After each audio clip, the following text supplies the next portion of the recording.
A'udzu billahi minasyaitonir rajim. Bismillahirrahmanirrahim. Alhamdulillahirabbil alamin. Alhamdulillahilladzi arsala rasulahu bil huda wa dinil haqq liyudhhirahu 'alad dini kullihi wa kafa billahi syahida. Asyhadu an la ilaha illallah wa asyhadu anna Muhammadar Rasulullah. Allahumma shalli wa sallim wa barik ala Muhammad wa ala alihi wa sahbihi ajmain. Allahumma anfa'na bima 'allamtana wa 'allimna ma yanfa'una. Amin ya rabbal alamin. Assalamualaikum warahmatullahi wabarakatuh. Jemaah sekalian, kita bersyukur siang ini Allah masih memberikan kesempatan, kesehatan untuk melanjutkan ibadah kita. Setelah kita beribadah salat jamaah zuhur, kita lanjut dengan ibadah thalabul ilmi singkat. Kita masih melanjutkan kajian tauhid asma wa sifat, yaitu meyakini satu bahwa semua nama-nama yang baik hanyalah milik Allah. Kalau toh manusia ada yang dianggap baik, itu karena atas izin Allah kita dititipi kebaikan dari Allah. Salah satu nama dari 99, siang ini kita lihat Allah disebut dengan Ar-Ra'uf. Allah Ar-Ra'uf. Allah itu maha belas kasih. Maha belas kasih. Kata Ra'uf itu belas kasih Allah itu dalam bentuk yang tertinggi. Jadi belas kasih Allah yang tertinggi. Ini ada banyak di Al-Quran, tidak kurang dari 10 ayat. Ya. Jadi belas kasih yang bagaimana yang dilimpahkan Allah kepada kita manusia. Kita lihat di surah Al-Baqarah 143. A'udzubillahi minasyaitonir rajim. Wa ma kana Allahu liyudhi'a imanakum. Innallaha bin-nasi lara'ufur rahim. Di ujung ayat disebutkan innallaha, sesungguhnya Allah, bin-nasi lara'ufur rahim, kepada manusia Allah itu maha pengasih, maha penyayang. Teman sekalian, banyak ayat-ayat yang diakhiri dengan Asmaul Husna. Ini mengandung kaidah bahwa Asmaul Husna yang disebut di akhir ayat itu terkait erat dengan isi ayatnya. Di dalam ayat tadi, ayat 143 Al-Baqarah, disebutkan, dan Allah tidak akan menyia-nyiakan imanmu. Wa ma kana Allahu liyudhi'a imanakum. Kemudian disebutkan, sungguh Allah maha pengasih, maha penyayang. Allah itu la ra'ufur rahim. Kata ra'uf di sini digandeng dengan rahim. Dalam ayat ini bahwa Allah itu maha belas kasih. Belas kasih Allah dalam konteks ayat ini adalah tentang keimanan. Allah membuka hati kita, kemudian Allah memungkinkan kita untuk menerima iman hati kita. Allah tidak akan menyia-nyiakan iman kita. Maka bersyukurlah menjadi orang yang beriman, orang yang telah dilimpahi oleh Allah belas kasih yang luar biasa.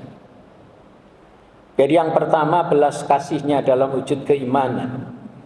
Iman i'tiqadu bil qalb, keyakinan hati, takriru bil lisan, ungkapan lisan, wa amalu bil arkan, bukti amal perbuatan yang nyata. Yaitu iman yang 6. Iman kepada Allah, iman kepada utusannya Allah, yaitu malaikat, ya, pembantunya Allah malaikat, iman kepada firman-Nya Allah kitab, iman kepada utusannya Allah para nabi dan rasul, iman kepada rencananya Allah yaitu hari kiamat, dan iman kepada ketentuan-ketentuan Allah, qada Allah.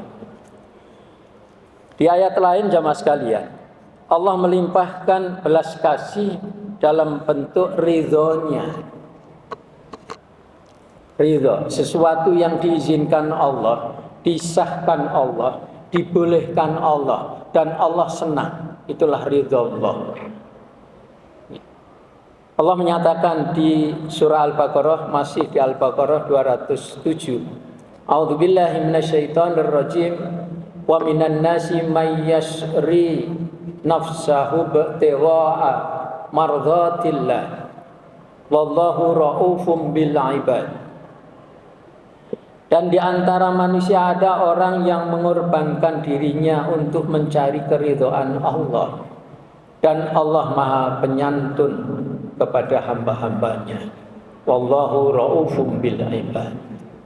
Kata rauf ini dikaitkan dalam konteks ayat ini bahwa Allah itu belas kasihan kepada hambanya. Kemudian dimaknai di sini sebagai Maha Penyantun. Itu bermakna juga bahwa belas kasihan Allah ini wujudnya adalah ridha Allah. Jadi jamaah sekalian, banyak orang-orang yang, dan ini memang harus dilakukan orang beriman, dalam hidupnya tujuan apapun itu adalah ridha Allah. La ilaha illallah itu bermakna la ghayata illallah, tidak ada ghayah tujuan kecuali Allah, yaitu mardhatillah, ridhonya Allah. Jadi semua tujuan apapun itu harus dalam ridhonya Allah. Kita bekerja dapat gaji uang yang diridhoi Allah. Kita itu berdagang mendapat keuntungan yang diridhoi Allah. Itulah di ayat ini Ar-Rauf, Allah Maha belas kasih. Belas kasihnya itu diwujudkan dengan pemberian Allah ridhonya kepada kita semua. Nanti dibaca juga di akhir surah Al-Bayyinah, itu menggambarkan bagaimana orang beriman itu mendapatkan ridhonya Allah. Selanjutnya, belas kasih Allah Ar-Rauf itu diwujudkan dengan pahala, balasan yang baik. Masuk ke surga. Ini ada di Quran surah Ali Imran ayat 30. Ini agak panjang dikit, nanti dibaca sendiri aja. Ali Imran 30. Yang intinya adalah di akhir ayat Allah menegaskan wallahu raufum bil ibad. Ya. Ini sama dengan tadi ayat sebelumnya. Dan Allah itu Maha Penyayang. Ya. Allah itu belas kasihan kepada hamba-hambanya. Belas kasihan Allah diwujudkan dengan Allah menyediakan pahala kepada orang-orang yang taat kepada Allah, dan pahala tertinggi adalah dimasukkan surga oleh Allah. Ingatlah pada hari ketika setiap jiwa mendapatkan balasan atas kebajikan yang telah dikerjakan di hadapan kepadanya. Itu potongan ayat di ayat yang tadi. Selanjutnya, belas kasih Allah itu diwujudkan di dalam kesempatan. Allah memberi kesempatan kepada manusia untuk bertobat. Ya. Taubatnya diterima oleh Allah. Laqad taballahu 'alan nabiyyi wal muhajirina wal ansaril ladzina tabauhu fi sa'atil usrati min ba'di ma kada yajiru qulubarikum minhum tsumma taba 'alaihim innahu bihim laraufur rahim. Sesungguhnya Allah menerima tobatnya Nabi, tobatnya Muhajirin, tobatnya orang-orang Ansar yang mengikuti Nabi pada masa-masa sulit. Setelah hati segolongan dari mereka hampir berpaling, kemudian Allah menerima tobat mereka. Sesungguhnya Allah Maha Pengasih, Maha Penyayang. Ada Raufur Rahim. Allah Maha belas kasihan, Rauf. Ini diwujudkan dengan Allah menerima tobatnya. Tobatnya Nabi, kaum Muhajirin, kaum Ansar yang mengikuti Nabi. Jadi dari ayat ini, kalau kita ingin tobat kita diterima Allah SWT, itu harus mengikuti Rasulullah SAW. Risalahnya, sunnahnya, ajarannya, Al-Quran yang beliau bawa, harus kita ikuti. Jamaah sekalian, sedikit lagi Allah melimpahkan segala belas kasih itu dalam bentuk apa yang Dia ciptakan di atas dunia ini, di bumi ini. Misalnya ada hewan-hewan. Jadi ada ayat panjang di ayat 4 sampai 7 di surah An-Nahl. Isinya menggambarkan Allah ciptakan manusia dari sperma, kemudian banyak orang yang membantah manusia itu. Allah ciptakan hewan, ya. Kemudian dengan hewan itu bisa dipakai menghangatkan dengan bulu hewannya dan berbagai manfaat, ya. Kita bisa ambil dagingnya, kita bisa ambil tulangnya dan sebagainya untuk kita manfaatkan. Kemudian dengan hewan untuk transportasi. Itulah belas kasih Allah. Allah ciptakan hewan untuk kenyamanan hidup, keenaan hidup manusia.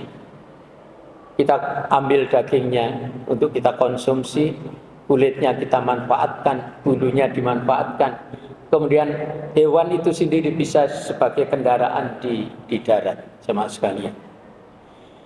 Nah, terakhir jamaah sekalian, bahwa belas kasihan Allah itu diwujudkan dengan menangguhkan siksa. Jadi orang bersalah Allah tunggu dulu, ya, diberi kesempatan hidup, tobat apa enggak. Kemudian juga bentuk yang lain tadi selain hewan, belas kasih Allah itu diwujudkan dengan bumi ini, dan itu bisa ditanami tanam-tanaman, termasuk kekayaan laut yang luar biasa. Nah, ini nanti di surah Al-Hajj ayat 65. Kemudian menangguhkan siksa tadi di surah An-Nahl 43 sampai 47. Paling akhir adalah ukhuwah, ya. Jadi dengan persaudaraan berjamaah, ya, terbuka hati kita untuk berjamaah, untuk menjalin ukhuwah persaudaraan. Itu di surah Al-Hasr ayat 10. Di akhir ayat dikatakan, innaka ra'ufur rahim. Sesungguhnya Engkau ya Allah, Rabbana innaka ra'ufur rahim. Tuhan kami Allah, Engkau sesungguhnya Maha Penyantun, Maha Penyayang, Maha Belas Kasihan. Demikian jemaah sekalian yang sedikit bisa saya sampaikan.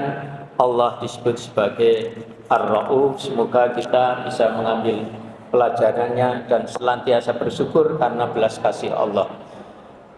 Walakum minkum subhanakallahumma wa bihamdika asyhadu an la ilaha illa anta astaghfiruka wa atubu ilaik. Assalamualaikum warahmatullahi wabarakatuh.